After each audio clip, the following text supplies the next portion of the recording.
What makes an aircraft so feared by enemies, so loved by soldiers, and so stubborn that it refuses to die, even when the military tries to retire it? Meet the A-10 Thunderbolt II, affectionately called the Warthog, a machine designed to do one thing: survive and destroy. But there's more to this beast than its terrifying 30mm GAU-8 Avenger cannon. This is a story of relentless upgrades, engineering ingenuity, and sheer battlefield dominance. A legend is born.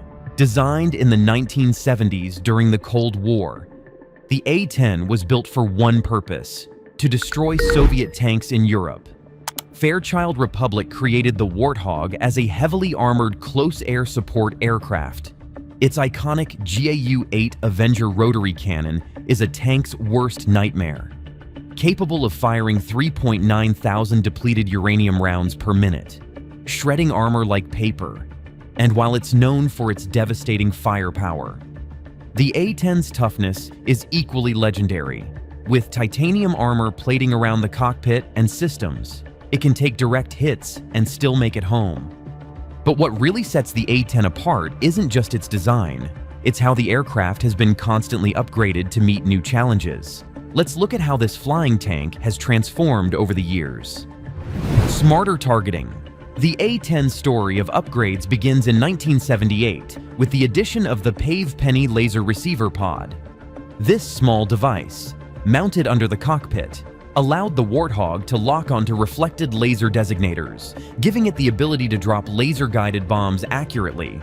In 1980, the aircraft was equipped with an inertial navigation system, making missions more precise.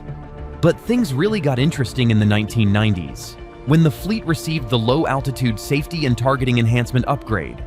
LAST introduced a computerized weapon aiming system, an autopilot, and a ground collision warning system, turning the A-10 into a more modern war machine. By 1999, the Warthog added GPS navigation and a multi-function display in the cockpit, giving pilots better situational awareness. The LAST system was further upgraded with an integrated flight and fire control computer, improving weapon precision even more. These changes kept the A-10 competitive in an era of rapid technological advances. Structural overhauls. While the A-10 could deliver destruction, it wasn't immune to wear and tear. By the mid-1990s, inspectors discovered wing fatigue issues, particularly at Wing Station 23. Cracks classified as near critical were found in 1995 and 1996, threatening the Warthog's safety and longevity. This led to the launch of the Hog Up program in 1999, aimed at extending the A-10's lifespan to 16,000 flight hours. The program included strengthening the wings, replacing fuel bladders, and updating the flight control systems. However, by 2003, fatigue testing showed the wing structures couldn't handle the stress. The USAF was left with no choice. They needed new wings. In 2005, Boeing won the contract to build 242 replacement wings at an initial cost of $1,720 million. The first new wings were installed in 2011, and the improvements were clear. Maintenance costs dropped, mission readiness improved, and the Warthog gained the ability to operate until 2035, or even longer under the thick-skin urgent spares kitting program, Modernization. In the early 2000s, the A-10 fleet underwent one of its most significant upgrades under the Precision Engagement Program, completed between 2005 and 2011. These upgrades were so transformative that the aircraft was redesignated as the A-10C. The changes included all-weather combat capability, allowing operations in poor conditions, an improved fire control system, and electronic countermeasures for enhanced survivability. A modern communications suite featuring Link 16 radio and SATCOM for seamless coordination with other aircraft and ground forces. Cockpit upgrades, including 2 multifunction displays and a HOTAS system that blended the F-16 stick with the F-15's throttle for better control. This modernization cost about $2,250 million through 2013, but it made the A-10C a modern warfighter. Pilots could now drop smart bombs with incredible accuracy thanks to the integration of advanced targeting systems. In 2010, the Air Force awarded Raytheon a contract to integrate the helmet-mounted integrated targeting system, allowing pilots to designate targets simply by looking at them. The fight to keep the A-10 alive, despite its legendary status. The A-10 has faced multiple retirement attempts by the USAF. In 2014, there were serious discussions about ending the wing replacement program to save $500 million. However, the program was already too far along to cancel efficiently. Thanks to pressure from Congress and the aircraft's proven performance in wars like Iraq and Afghanistan, the A-10 survived yet again. By 2015, the re-winging program continued, with Boeing stating in 2016 that the new wings could keep the Warthog flying until 2040. The modernization didn't stop there. In 2014, the Warthog began receiving Suite 8 software upgrades, which included IFF Mode 5, improving the A-10's ability to identify friendly forces. Meanwhile, outdated PAVE penny pods were replaced by the AN/AAQ 28V4 LITENINGAT and Sniper XR targeting pods, both of which included laser designators and rangefinders. Extending loiter time. In 2012, Air Combat Command began testing a 600-gallon external fuel tank to extend the A-10's loiter time by 45 to 60 minutes. Over 30 flight tests showed that the additional fuel slightly reduced stability in the yaw axis, but had no significant impact on tracking performance. The trade-off was considered worthwhile, as it allowed the Warthog to stay longer in the fight. A legacy of close air support excellence. The A-10 Thunderbolt II has a long history of battlefield dominance, starting with its debut in 1976. Its first operational home was with the 355th Tactical Training Wing at Davis-Monthan Air Force Base in Arizona.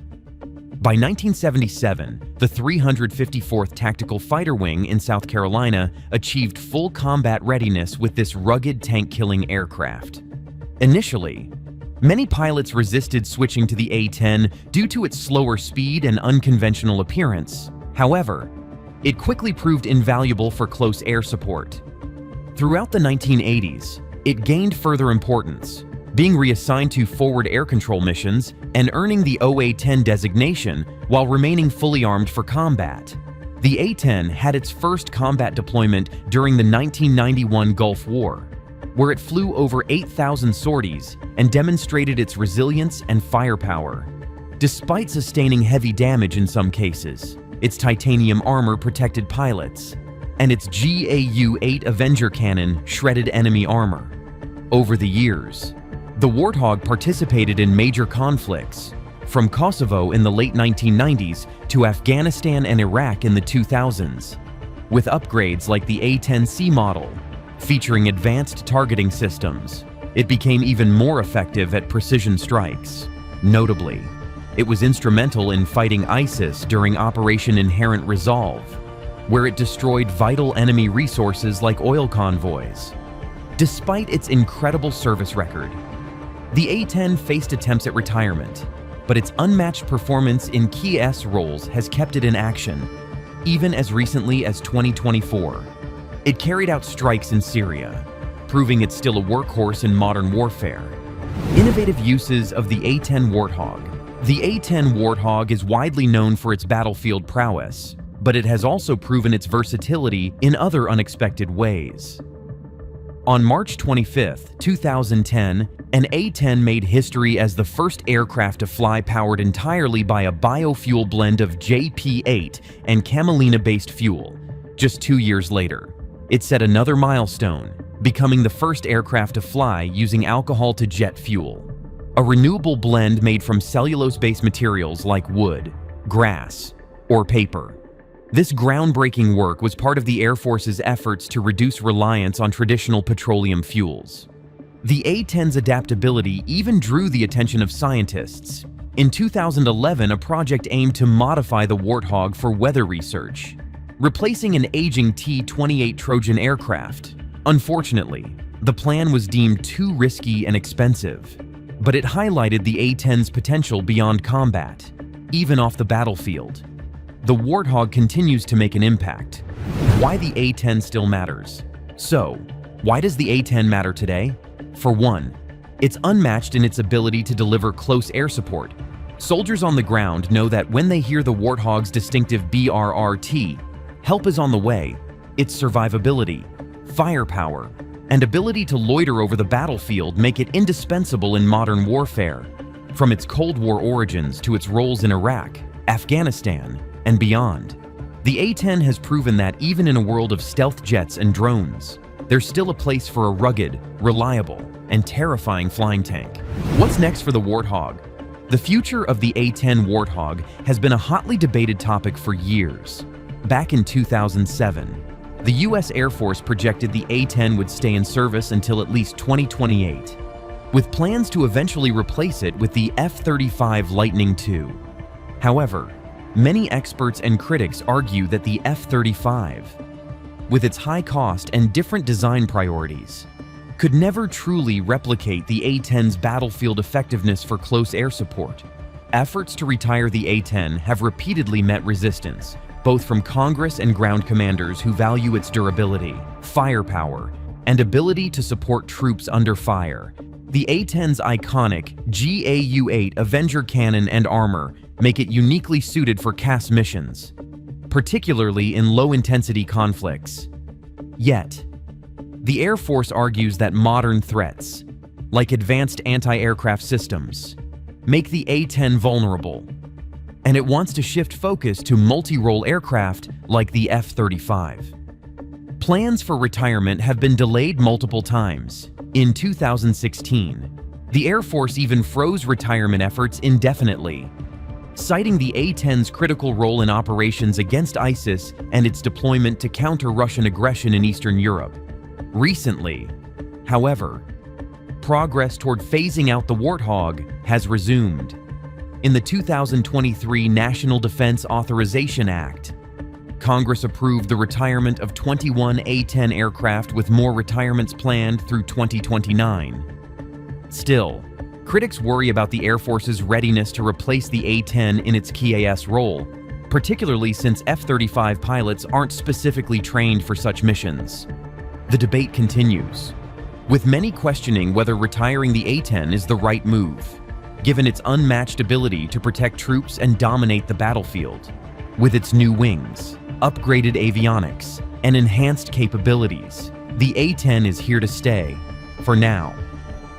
But its future remains uncertain as newer technologies compete for attention and budgets. Still, one thing is clear: no aircraft has ever delivered close air support like the Warthog, and none may ever come close. What do you think about the A-10 Warthog? Should it stick around, or is it time for the USAF to move on? Let us know in the comments below. If you enjoyed this breakdown of the A-10's incredible story, hit that like button, subscribe for more deep dives into legendary airplanes, and don't forget to share this with your fellow airplane fans. Thanks for watching, and as always, keep it locked here for the best airplane review content around.